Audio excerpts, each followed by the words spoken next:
to ask you about Big L because I listened to the track, like you say, with AG and Lord Finesse. But then when they did the remix, he was like, "They ain't here, but I got Big L here." So did you ever meet Big L? Did you Yeah, interact yeah. with him? I knew Big Al very well, very well. I couldn't make the studio that day for some reason. I don't know what happened, but I couldn't make the studio session.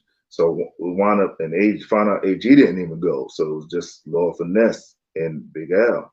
But I wish it was like, yo, if you could just send your verse, so it just didn't happen. But it wound up just him and Lord Finesse, Big Al and Lord Finesse on the remix.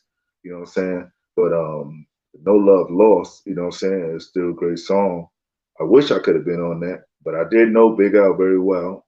Before I moved out to Cali, I lived actually in Harlem for years, like 10 years, and I lived a few blocks away from Big Al. Big Al knew that. He knew where I lived, and Herb McGruff too. They knew, but I was always hanging in the Bronx because that's where I was from. So I could just walk over the bridge and be right into the Bronx, one train stop away from where I lived at in Harlem, near the Harlem Hospital. So in the Avenue area. So that's what it was. So Big Al used to always tell me, yeah, I should tell Finesse. When I got the quotable in the Source magazine, when he finally met me, he met me at a show. I think it was called the Ritz in New York. It was the first time I met him. Was at a show called the Ritz. The venue was called the Ritz.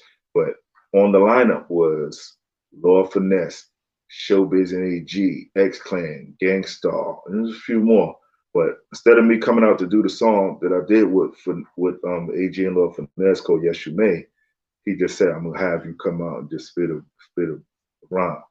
And when he had me come out, he had me and Big Al come out together. So I wish that was on video. So I don't have that. And back then, nobody had the phones right now, the videotaping it. But that was my first time meeting Big Al. And he told me then, he's like, yeah, man, I have to tell him I want to meet Percee. I want to meet him because he was on the remix and I was on the original one that had quotable. So, once we met, he had my number. He used to call me all the time. Yo, what up, P, man? Let me hear something, spit some bars, whatever. And you know, I went to a few shows, and he had like the video, his video MVP video. I'm actually in that video, but just kind of laying in the background, just chilling. And it's around the scene where they show Kid Capri, and he said something about make you get loose and make your hands clap. And the part of that verse, if you pause the screen, you could kind of see me in the background. I'm actually wearing my glasses and stuff, and my goatee guys is in the front, but you can see my face clearly. So I'm in his video and stuff, but I just wasn't really like out there running with him like that. But yeah, I knew him very well. I think Wow, that's phenomenal, man. That's amazing. I'm glad you shared that with me. But like you say, you want the quotable and the source because that song you burnt it down, man. I mean, I don't know what you was on, but you hit him up. Everybody was going, but you really stood out on that track. So I well, can imagine Big L wanting to meet you after that. You know what I'm saying? yeah, and also I would just say what me and Big L did do, what a lot of people probably don't know, is that Lord Finesse had me and Big L sing the chorus to his song for the Trespass soundtrack, the movie Trespass. Lord Finesse had a song called "You Know What I'm About." Knocking brothers up, knocking brothers out, knocking brothers up. You know what I'm about.